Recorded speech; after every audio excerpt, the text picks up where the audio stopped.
Hi, Jim. Robert Wirtz from Igneous Rock Gallery, standing in front of your fountain. And I wanted to give you a little bit of a tutorial on how to install this. First of all, this is a Rubbermaid structural foam basin. We used to buy a basin that was $600 or $700, I believe, made specifically for fountains.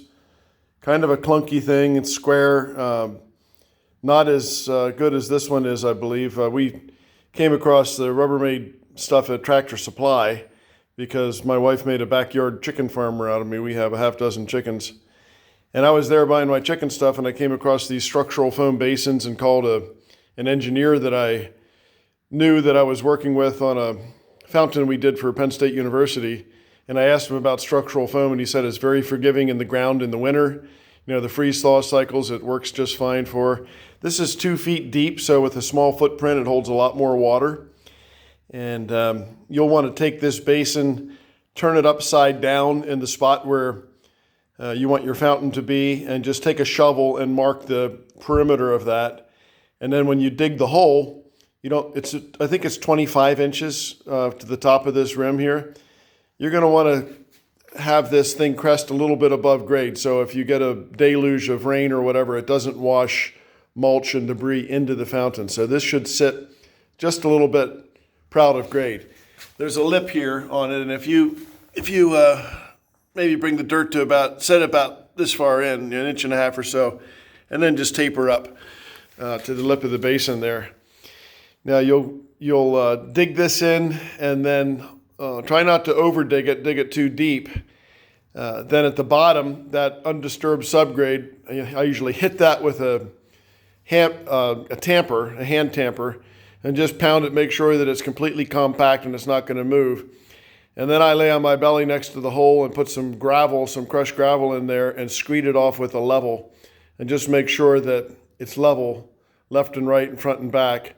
And if it's within 1/4 of a bubble, that's level enough for all practical purposes. But then set the basin in the hole, and if the basin is sitting pretty much level and it's compact underneath it, then you're ready to go.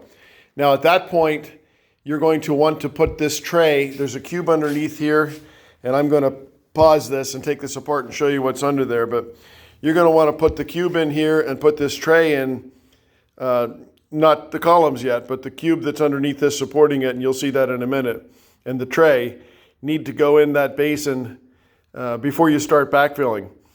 And then, because that's going to keep this from caving in, you're going to want to hold the shape of this, so that tray and this access panel that's in here, and you'll hear more detail about that in a minute, that needs to be in the basin, and then you want to fill it with water before you start backfilling. Thing is, if the basin is empty or if that tray's not in there and you start backfilling the soil, you may distort the shape of this basin, and then that tray will never fit back in there. So first step is dig the hole.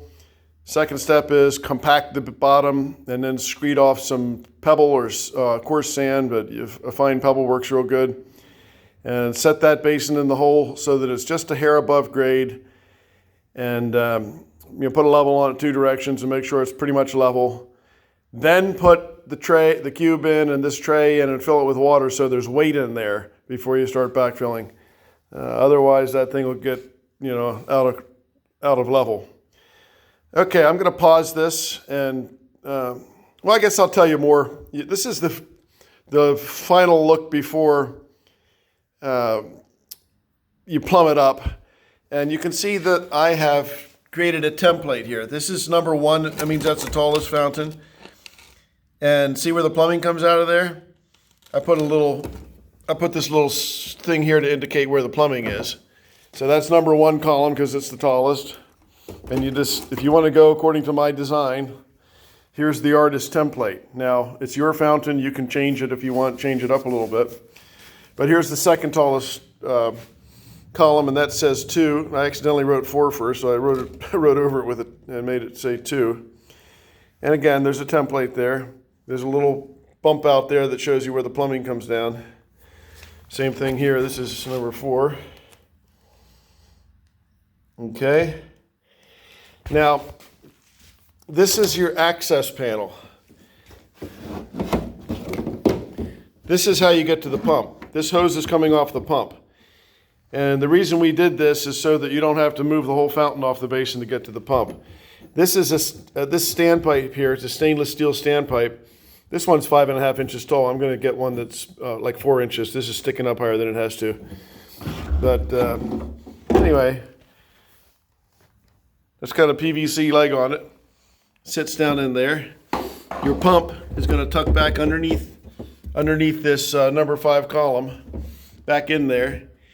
And there's room for this foot to land next to the pump down in there.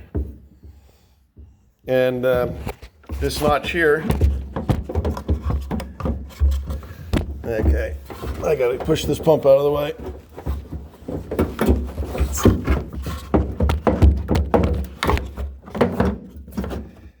So anyway, there's a notch right here.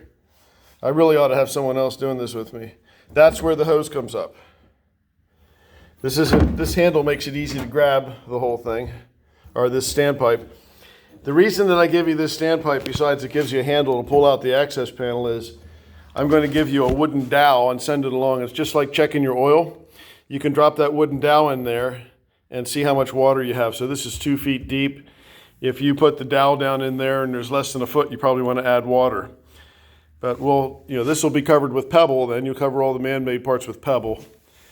And you just have a distinctive looking pebble, maybe that's round or bigger than the other ones or whatever, covering this standpipe, which it'll be a little shorter one than that. So if you want to check your water level, that's how you do it, just like you're checking your oil. All right, now I didn't plumb this up, Jim, because from time to time, the customer wants the spacing to be a little bit different, or depending on the orientation where they're looking at it from. If I cut this hose according to my design, then it might not work, if you want to change it a little bit. I like the look of this. I think it's nice and balanced. I think that's the way it was when you bought it. Same orientation.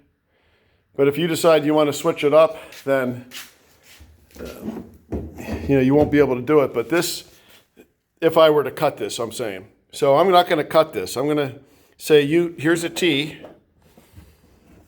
If you like the way I have it, just cut that thing right there. And then cut a short piece, to go to here. Then you come around to here. Cut this thing here. You don't need hose clamps. It'll be nice and snug, you'll see when you put it on there. And then another little 3 or 4 inch piece to go in between these two pieces. And then it goes around back. And I have this piece on here. Just cut this according to where the final position's going to be. And then it goes to this one, which is number 3. Cut it here. And then it comes around to number 5. All right. So if the spacing changes or whatever, you'll have the flexibility if you cut that yourself. It's so simple just to cut that. You got plenty of hose there for the whole thing. All right. I'm going to pause this and take it apart and show you what's underneath. Okay, Jim, so here's what I was talking about, the artist template. This is the way I designed it. We put a lot of thought into the arrangement of these, the spacing and so forth. So I suggest you just follow this template. And this tray, this is the stuff they make trade show tables out of. It's we cut it to the shape of these various Rubbermaid basins. Inside the basin is this plastic cube, and we have to notch this a little bit to make it fit in there. But this plastic cube will easily hold the weight of your fountain. It just snaps together. I went ahead and snapped it together. There's a drain plug down here. These are sold for agricultural purposes. Now that drain plug is completely sealed up with a black silicone, so that'll never leak. I take the whole thing apart and put it all back together with a black silicone, so that's never going to leak. Well, the fact that there's this drain on the inside here with the size of this cube, which it's actually a larger cube. When we get it, we cut it down to this size. All of this stuff that we figured out how to do saves you like $600, for the part that you don't even see. I put a little arrow here. You line up these two arrows and those two arrows, it says this side up toward drain. And down there I wrote drain, put a little arrow to where the drain is so that there's no mistaking.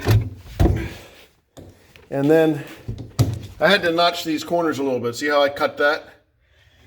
It says down here, notch corners of cube, and it'll show you where they go. So there should be no confusion about it. I got it pretty clear here. So you're just going to set this thing down in here.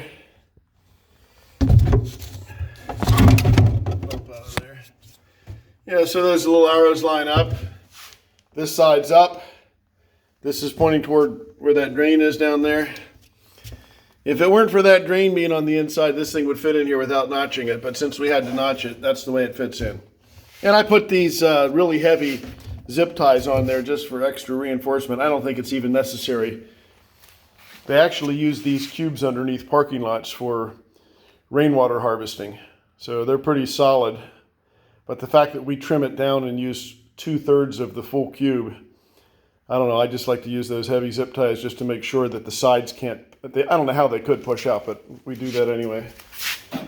So, you'll dig, that'll be down in the hole, then you'll put that cube in it, put this tray on it, fill it with water, then you start backfilling. That way, this thing can't get distorted. The shape of the basin can't get distorted. All right? I'm going to pause it again and get the lights.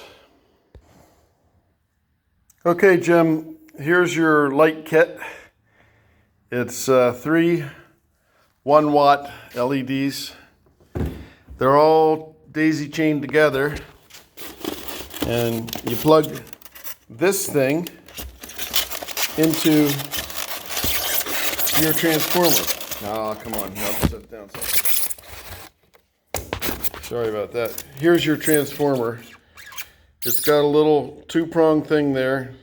A little bit of that styrofoam on there. But this... No, come on. I wish I had more hands.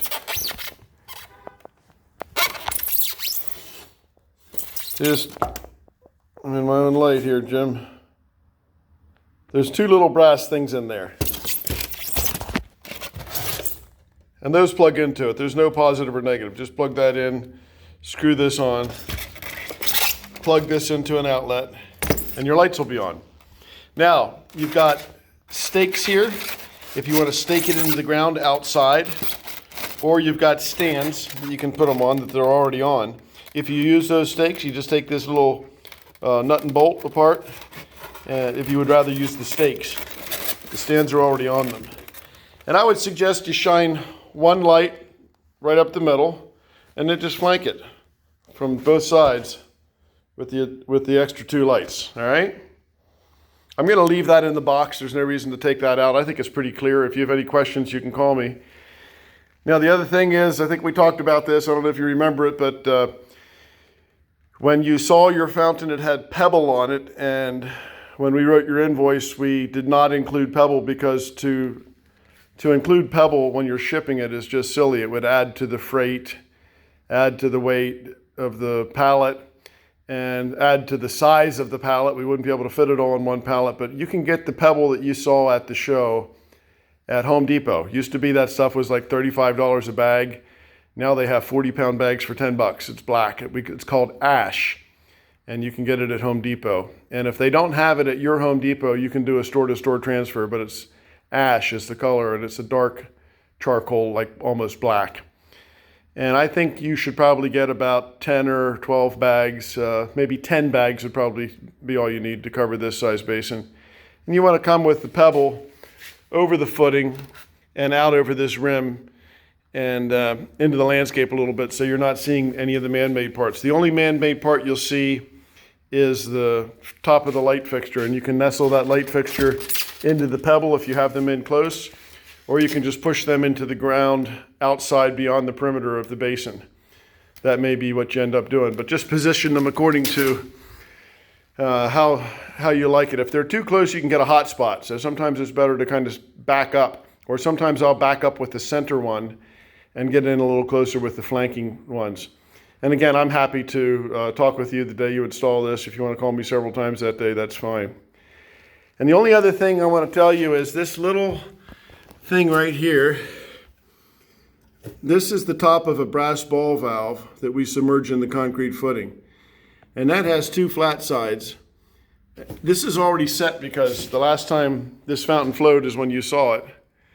After that, it just got put in the trailer and brought back to Pennsylvania. But you can open these. This is a ball valve that turns 360 degrees. You can turn that one direction or the other, and you'll see the fount at the top rising or falling, depending on which way you're doing it. So you can adjust the flow on each one of these and get as much flow as you want or as little flow. I like to see a vigorous amount of flow without getting too crazy. It looks contrived and tacky, and you end up wasting water if there's a lot of splash. But if you have about 1.5 inches of flow, that's a nice vibrant look without being too crazy. Some people make it shoot up about 4 inches, and I think that just looks too much. I have covered about everything I can think of, and if you have any questions, feel free to call me the day of your installation or before that, and I'll tell you everything else I can think of. All right, hope you're well. Thanks again for the purchase, and I hope you enjoy your candle holder too. I'll be working on that. Thankfully, YRC Freight is open 24 hours a day, so whenever I finish this tonight, I'll head down there and ship it. All right, take care. Bye.